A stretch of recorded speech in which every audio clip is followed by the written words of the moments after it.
How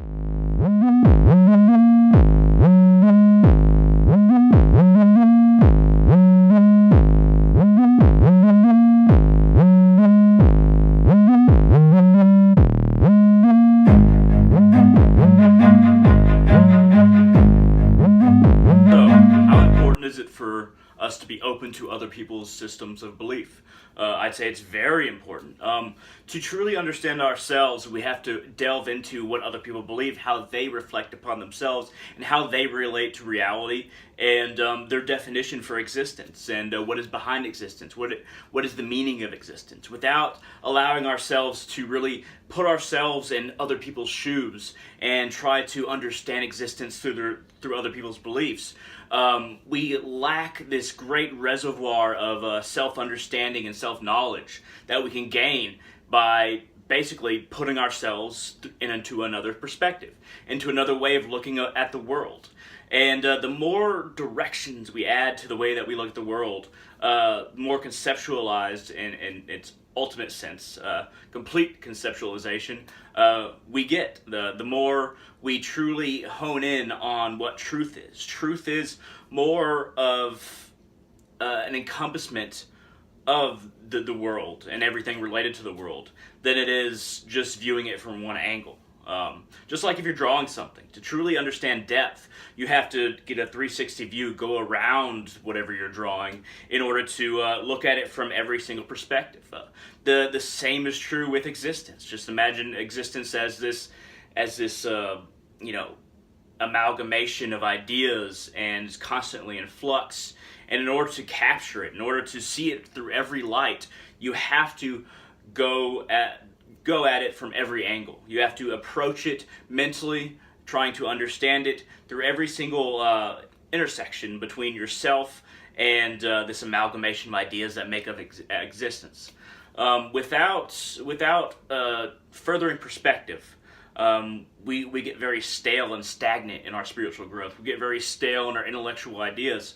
We become the shell that we imagined a long time ago. It's like drawing a picture of a shell and continuously looking at it, the same picture that you drew, not adding any depth to it, not adding any sheen to it, not adding any better understanding of its composition as far as our arts go, but just holding onto that drawing and looking at it every day instead of trying to draw other shells, instead of trying to understand the shell through different lights or looking at it from a different angle.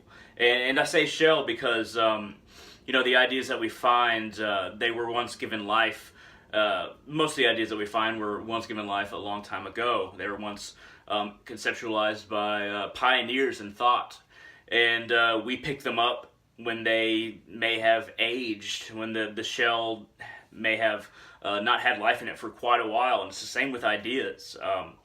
People have been picking up Christianity, for instance. It once had a vibrant new life, and now people pick it up and try to look at the same shell every day and try and make themselves be that shell, and without looking at it from multiple perspectives, just picking it up and looking at it from the perspective that their parents handed down to them, and then their parents' handed down to their parents.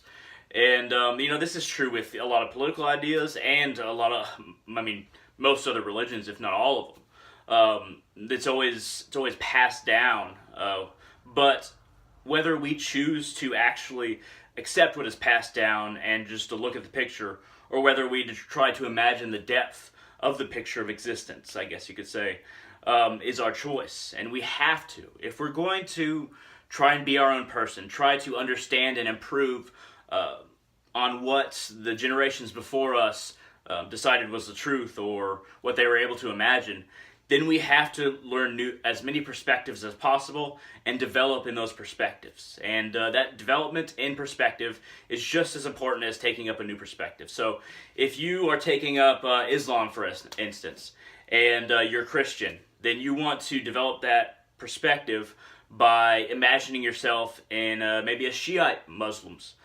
shoes, or a Sunni Muslim's shoes, and trying to look at the Quran and Muhammad through their eyes, and trying to understand why they believe this or that, why the Shiites believe that only only descendants of Muhammad can be imams, and why Sunnis believe, and then you put yourself in the Sunni shoes and try to imagine why they think that, there are a number of people who can be imams. And that's a very slight difference, but there's been a lot of war over that. And that's another reason why you want to understand religion and different people's beliefs through many perspectives, because there's been many wars fought over the tiniest of things, and if you know the intricate nature of culture, of belief, then you start to understand what these sides in different wars believe and why they do what they do. And most of the time, war has nothing to do with the actual text of religion. It's more people are picking up the nearest object, and it happens to be a religious book, and beating other people with it. Metaphorically, of course. But I'll give another example. Though there's been very few wars between Hindus based on religion. There's been wars between Hindus, but based on a religious principle. A long time ago, there was a war between the Shivites and the Vaishnavites. And it's basically those who thought Shiva was the more ultimate form of God, and then those who thought that Vishnu was a more ultimate form of God.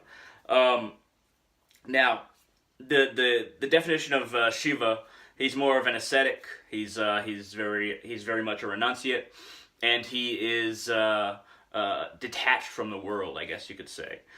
Vishnu is very much here trying to preserve the world, and he's not detached, but he also is very much caught up in the world, just like human beings. I think, as he descends in his avatars, all of his avatars are very much caught up in, like Krishna, in manipulating events, very much so in the grander society.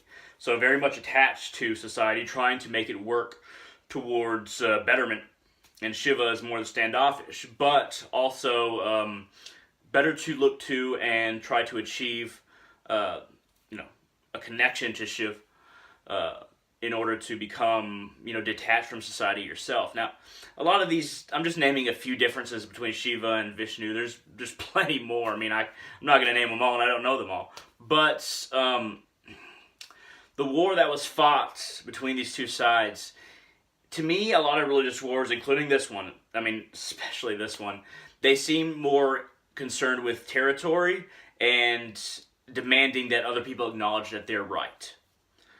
This is true with Shiites and Sunnis. This is true with even different ideologies within, a political society like communism, or a political way of thinking like communism, whether it be Bolsheviks or, Maoists kind of copied Bolsheviks, or maybe the classic Marxists, are very much against the Bolsheviks, and there are different styles of communism even, and it's just down to the nitty gritty. But when all these different groups go to war, whether they be religious or political, it's always about proving that they're right, and there's a deep-seated insecurity that they might be wrong. When you're studying religion yourself, when you're studying politics yourself, you need to get rid of that deep-seated fear that you're wrong, or at least address it. Say, okay, I might be wrong, but at least I'm going to expose myself to all the information I can, regardless of this fear. I'm not going to let this fear rule what I try to learn. And once you try to truly understand any religion or any political ideology and say, look, I'm just going to understand it, I might not believe it, that's fine, but I'm going to understand it, then that's when you get a better and more complete conceptualization of reality. And beliefs actually have quite a bit of information on reality, believe it or not. It's a lot of these beliefs are in our heads. It's anybody's guess which are actually correct. I'm Hindu and I believe in God, but I don't know anything. I don't know if God truly exists. But I feel that God does, but I don't know. But when you accept that, that you're going to, you might have these beliefs, but you need to look at it from as many angles as possible, then you truly understand your own beliefs, and you truly understand that where the edges of my knowledge lie, that's the edge that I need to push. That's the edge that I need to expand. That's the edge that needs to encompass more and encompass more beliefs, so that I can understand how humans have tried to understand reality, have tried to understand existence. And when I do that, then I'm putting everybody else's work to work for me. I'm allowing a complete and utter capitalization on human thought, on everything that we've thought before and everything that we might think. I might influence human thought in the future by continuing the legacy, by putting all these ideas together that human beings have had in the past. So I'm going to go ahead and end the video here, but this has been a video about why it's important to understand other people's beliefs and look at existence from different angles. Even if you're atheist or agnostic, or you're particularly political or particularly religious or spiritual. Religion and spiritual are kind of different in my book. Maybe they're not in your book. But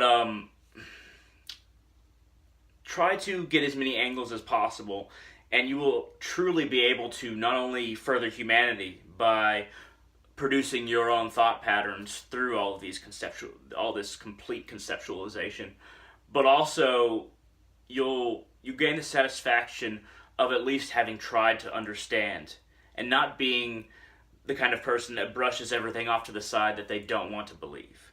Because those are the people that are stuck with that same drawing of the shell that has been passed down, and eventually they become that shell, and somewhere along the way, probably far down the way, they'll realize, well, I'm just as empty as this shell. Don't be that empty. Bring life to multiple shells and have a community of ideology within yourself, within your own mind, within your own being, so that you can be the greatest person that you are able to. Anyway, thank you very much for watching. I hope this video has been interesting. If it has, even if you disagree with me, feel free to shoot that thumbs up down there if you learned anything at all. If you want to comment, you want to agree or disagree, shoot it down in the comment section below. And I look forward to seeing you in the future. Feel free to give me suggestions as far as what videos I should do. And, hey, try to understand. I do.